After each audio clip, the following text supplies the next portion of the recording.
Clear. The Arizona Cardinals offense will have to carry the huge weight of putting up almost 30 points a game for the Cardinals to win 10 or more in 2022. You are Locked On Cardinals, your daily Arizona Cardinals podcast. Part of the Locked On Podcast Network, your team every day.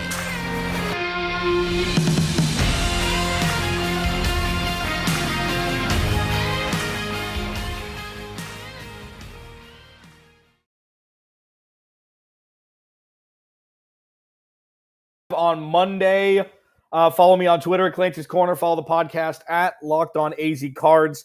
Thank you for making Locked On Cardinals your first listen each and every day. Free and available on all platforms. Today's episode is brought to you by BetOnline. BetOnline has you covered this season with more props, odds, and lines than ever before. BetOnline, where the game starts. The path for the Arizona Cardinals is clear for 2022. What were the takeaways, if any, from the red-white scrimmage? And Kyler Murray turned 25. He can rent a car. Can he lead a franchise to the promised land, which hasn't been there before, or at least in recent memory? Like, there's a game on Friday, and we just went from the end of the 2021 season to, free agency's here, just started, to, oh no, the regular season's about to start. And what I teased is what I mean by saying the offense needs to carry the load for the Cardinals in 2022. And it seems like an obvious, obviously. I mean, look at both sides of the ball, and it's Kyler Murray and DeAndre Hopkins when he's back at Hollywood Brown and, everybody like that. But the thing is that now it's real. So when the Cardinals season ended, it was, there's some holes on this roster. There's some issues with, little things here and there, okay? But now, going into 2022, it's like, okay, most of the holes that the Cardinals had were not filled. Most of them were not. Corner, edge, interior defensive line were not filled. And when it comes to building out a roster going into a start of a season, it's troubling. There's a lot of things that need to happen for the Cardinals to improve upon last season. And building out a full roster would have been beneficial. Now, the Cardinals offense they're the crown jewel at this point. I've said multiple times since Kyler Murray was drafted in 2019 that the defense has been the strength of this team. The defense has been the most consistent side of the ball from week 1 through the end of the season. The defense has been the side of the ball that you could trust, rely upon more than the offense. Sure, the offense has had flashes. Absolutely. The offense has played excellently. The defense has played not so well at times. Like, I get it. It's not an absolute statement either. But looking back at last season, especially games on the road, Tennessee, Cleveland, Chicago, the defense paved the way for those big boy numbers being put up. Jacksonville, Byron Murphy's pick 6 tipped the scales in that game. And we just need, as a collective, people that cover the team, do podcasts, radio for the team, love the team as fans. We need to shift our mindset and understand a couple things going into 2022. One, the offense needs to put up a 28-burger a game.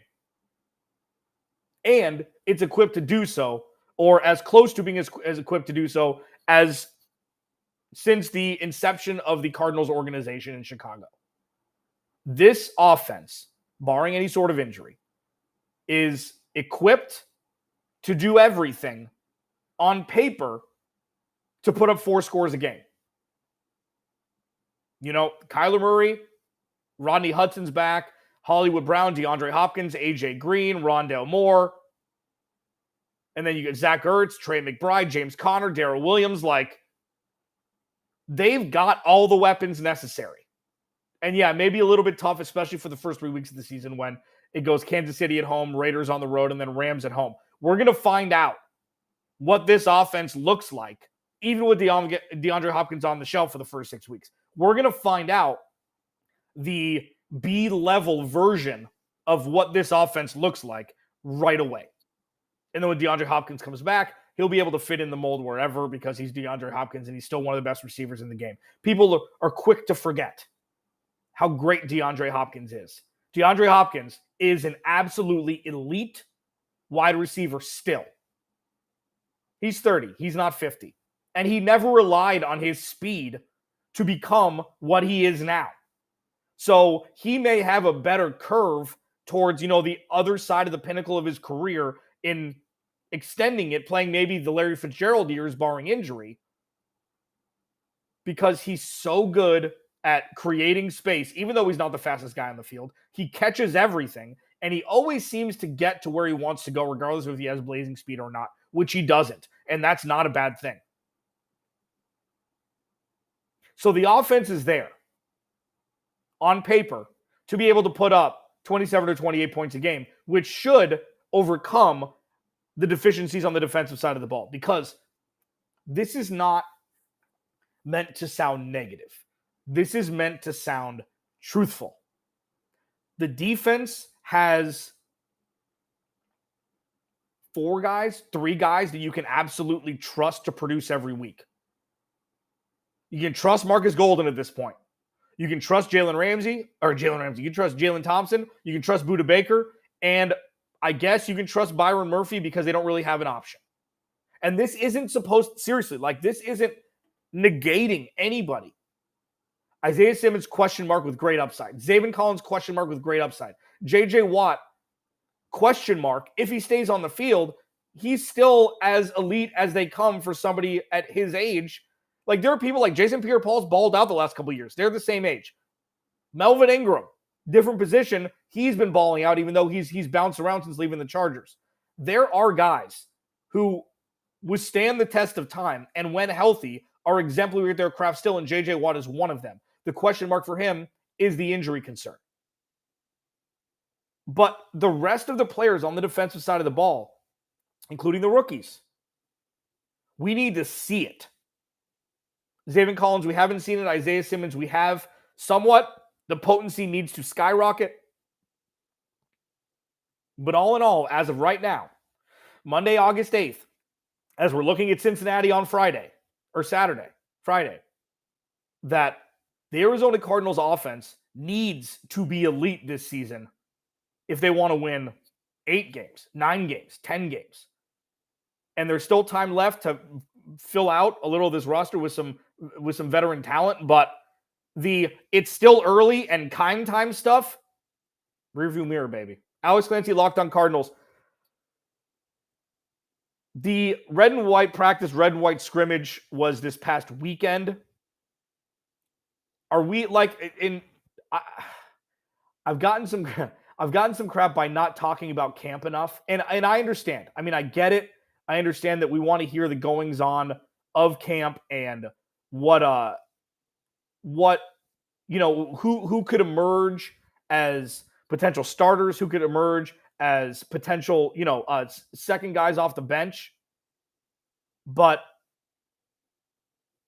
it's difficult to discuss because there's not as much of that as there is, let's see this player and see what they can bring to the table when they've already been on the Cardinals roster. And that's kind of what I'm talking about. But the red and white practice was over the weekend. I'll talk about it a little bit on the other side of the break. First, though, I got to talk about Dave. And Dave is a newer sponsor of ours. Love Dave already.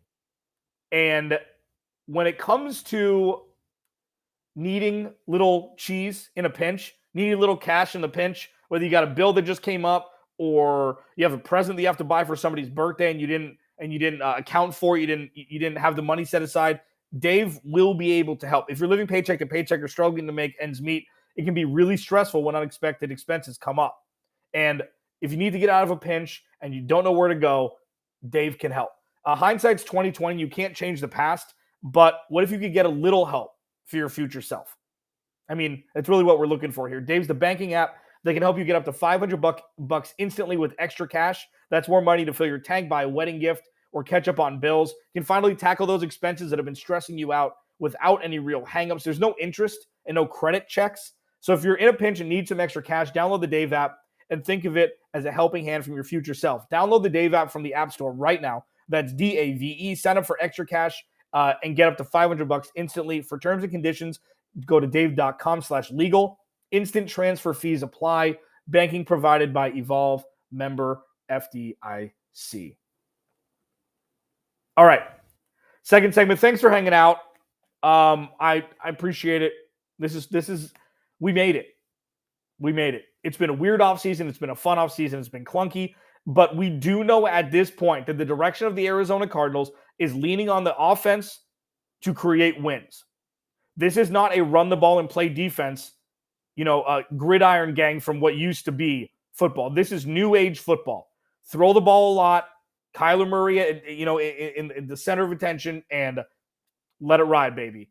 Let me get to a couple of these. Elowan, yeah, we go back and forth here. Greg Dortch has flashed. He's fast. Okay? Like Keontae Ingram, their late round pick from USC, seems to be a guy that's going to fill that third role. If he makes the roster, you'd hope that he does, because he's a guy that was graded like Marco Wilson last year, not to the extent, but he was graded a lot higher than where he was drafted, because he transferred a couple times, I believe. So he wasn't in one spot for very long. But they need running back depth in case somebody gets injured, but they need depth a lot more elsewhere. And that's what I talked about in the first segment. Corner, edge, they could use another interior defensive lineman. If somebody gets hurt, Budda Baker gets hurt, Byron Murphy gets hurt, Marco Wilson stays hurt, Melvin Ingram gets hurt. Or Melvin Ingram. What am I talking about? If the pass rusher gets hurt, like if anybody gets hurt, Marcus Golden. When I say Melvin Ingram, if Marcus Golden gets hurt, like, you never wish that upon anybody, obviously, but there's no contingency plan right now on the defensive side of the ball. And that just means that the offense needs to be great. The offense needs to be great. So talking about the red and white practice, the reason why I haven't been harping too much on camp is nobody played in it. So Byron Murphy had a pick six against Trace McSorley, who's the third string quarterback for the Cardinals. Okay, there's not a whole lot, because it seems like the Cardinals are set with who they're going to start, and it's going to be ride. It's going to be let's roll. And you got to give it to Steve Keim. He made a plan like he does every offseason. He's got a plan. Nobody say he doesn't have a plan. The plan itself can be put into question a little bit, but his plan was to load the hell out of the offense. That was it. And he succeeded. So you give him a thumbs up for that, because it is offense first. I understand defending Steve Keim's willingness to trade Hollywood Brown for a first-round pick, even though they got a third back. He's pretty much playing on a one-year deal in my estimation, because if he does anything like you'd expect him to do this season, he's going to want a big money deal at the end of the 2022 season before the 2023 season starts. Because remember, he shares an agent with DK Metcalf, AJ Brown, Deebo Samuel. And I know he's not on the level of them yet. Those guys are all top young wide receivers. Hollywood Brown hasn't shown it yet. I think part of it is because of the offensive, game plan in Baltimore. But if he emerges as the Cardinals wide receiver one of the future, you best believe he will not be playing for the $13 or $14 million that's on the player option for his fifth year first round rookie scale contract. So if this works, Cardinals offense is going to be good for a long time. It's be good for a long time. So you think that DeAndre Hopkins There's an out after this year. So there's a chance, unless he restructures, he will be going elsewhere. I don't think that's going to be the case. I think a lot of it is predicated upon this season. Like, if the Cardinals make the playoffs and win a playoff game, they got to do everything to keep Hopkins too. Like, if this is going to be the plan, then draft young talent on defense and just load up veteran guys on offense. Because if Hollywood Brown takes that step, and DeAndre Hopkins, when he comes back, is still wide receiver 1, and Trey McBride takes a step forward, and Rondale Moore shows his worth, and James Conner stays and doesn't get injured, and Darrell Williams is a great complement to that in the backfield, the Cardinals could have a set-and-forget offense for the next handful of years, which is a very, very optimal position to be in.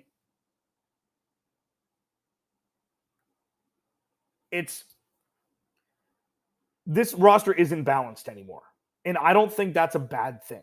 Like, it's taken me a while to come around to it. I think they've done a huge disservice to the defensive side of the ball, and you heard it here first. You will continue to hear this from me. If this season doesn't go as planned, Vance Joseph will be the one to take the fall. If this season doesn't go to plan, Vance Joseph will take the fall. And the reason why is the amount of talent on the defensive side of the ball is not even close to the offensive side of the ball. And Kliff Kingsbury and Steve Keim got their big contract extensions. Kyler Murray got his contract extension. Michael Bidwell has never, I don't think, been wrong. Neither is Steve Keim. So it can't be their fault. It's got to be Vance Joseph's fault. Now, Vance Joseph, all he's done since he's been an Arizona Cardinals defensive coordinator is elevate the talent on his side of the ball. That's what he's done. If Kliff Kingsbury had some of Vance Joseph in him, the Cardinals may have won a playoff game or two at this point. What Vance Joseph does is what veteran head coaches do. They elevate the talent that they have on the roster. Vance Joseph had a raw deal in Denver. They didn't have a good quarterback the whole time he was there. Like, I know that the defense hasn't been perfect. And I know that it's easier to get on SportsCenter when you're throwing touchdown passes instead of defending them. But what Vance Joseph has done on the defensive side of the ball has been more impressive than what Kliff Kingsbury's done on the offensive side of the ball. And I don't think it's close. Maybe it's close, but I don't think it's that close. Chandler Jones goes out in 2020. The pass rush gets better. Hassan Reddick is finally moved into his natural position of pass rusher.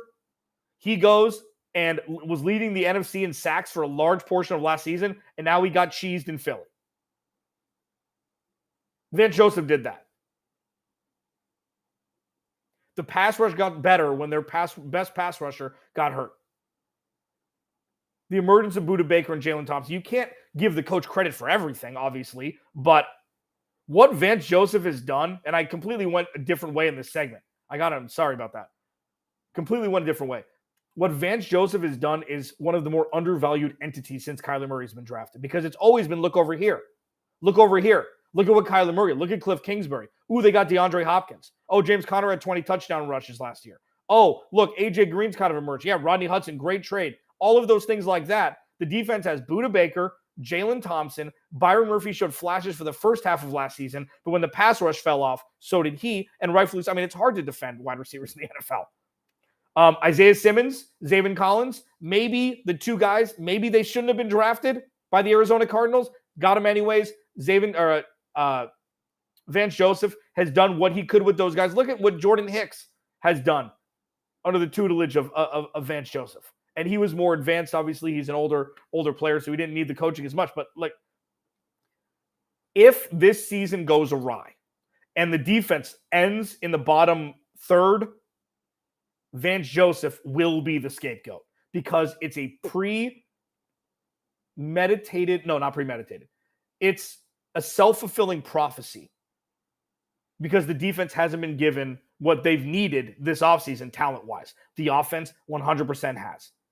Self-fulfilling prophecy, the offense is going to do well, the defense won't. If the Cardinals don't win a playoff game, you're going to look to the head of the defense, and it's not the head coach, because he can't find the defensive room in the locker room.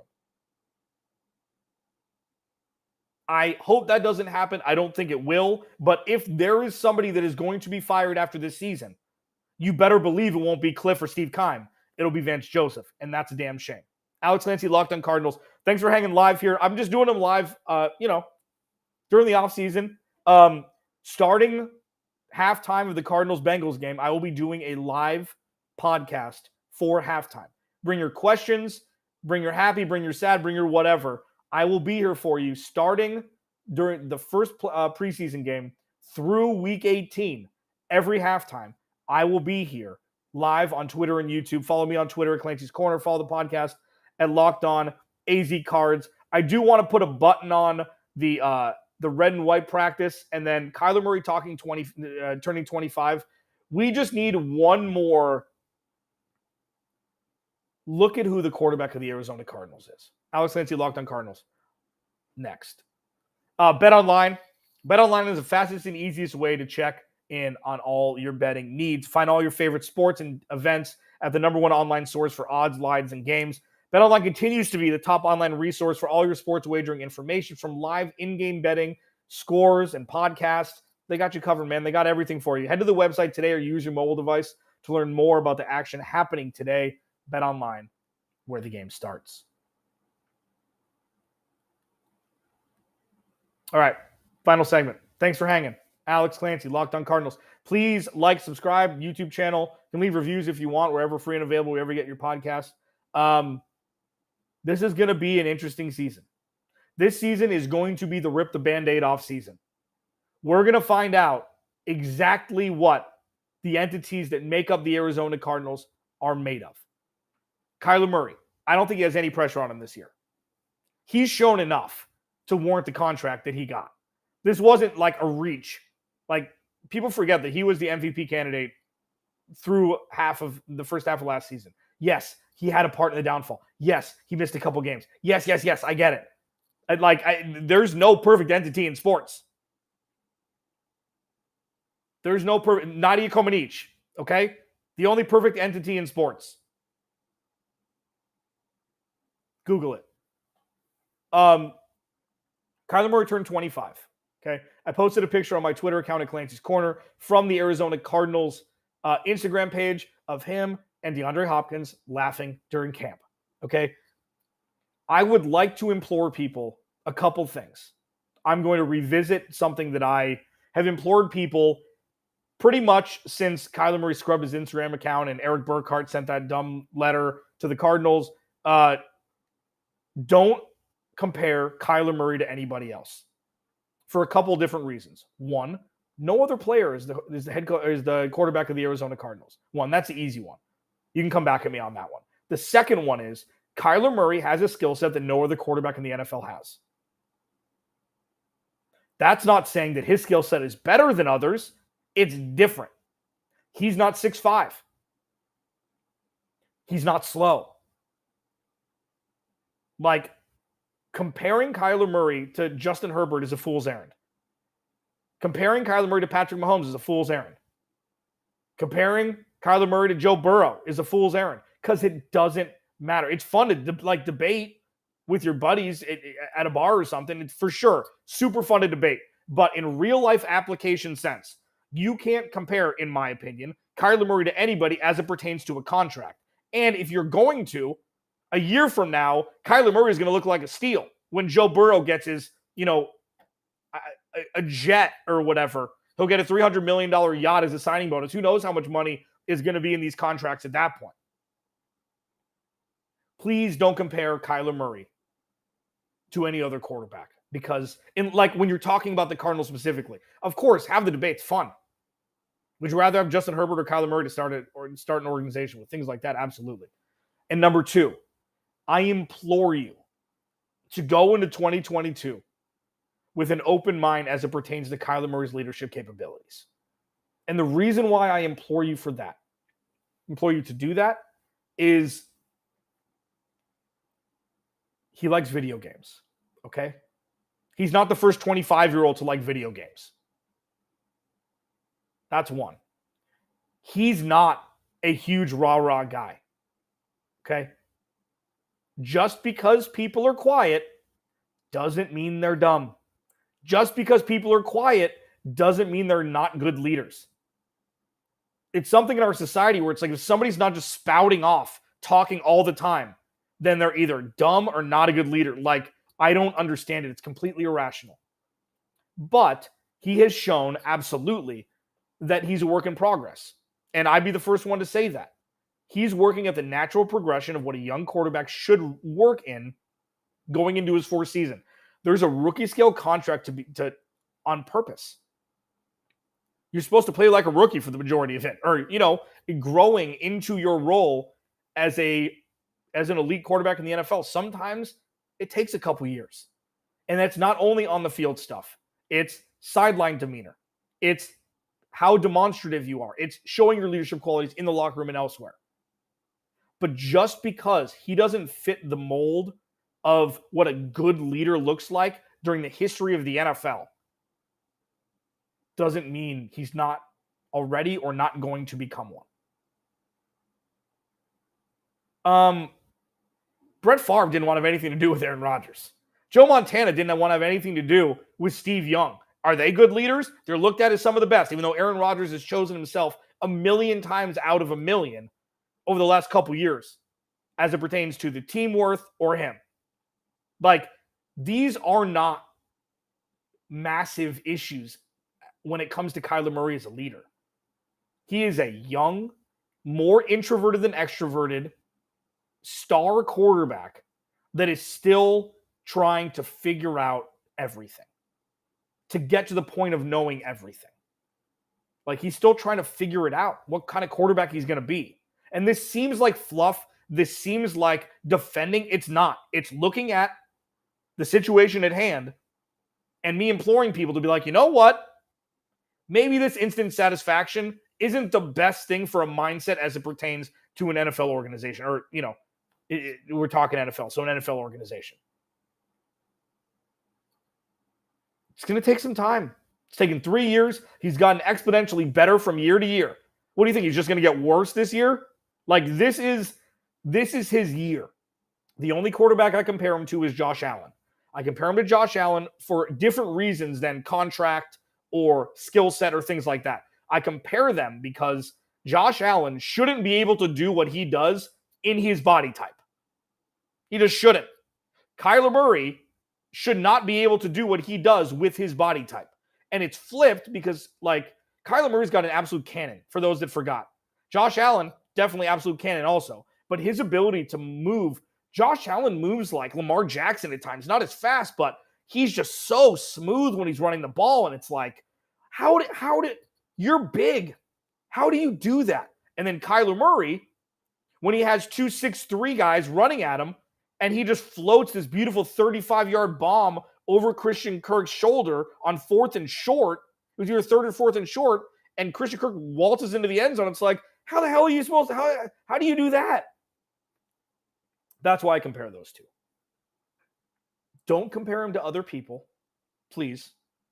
And have an open mind about his leadership capabilities and the ceiling that's there that he could absolutely shatter through as it pertains to becoming a great leader for the Arizona Cardinals in the NFL. Because you know what? They're going to need as many as they can get. Alex Lancey, Locked On Cardinals.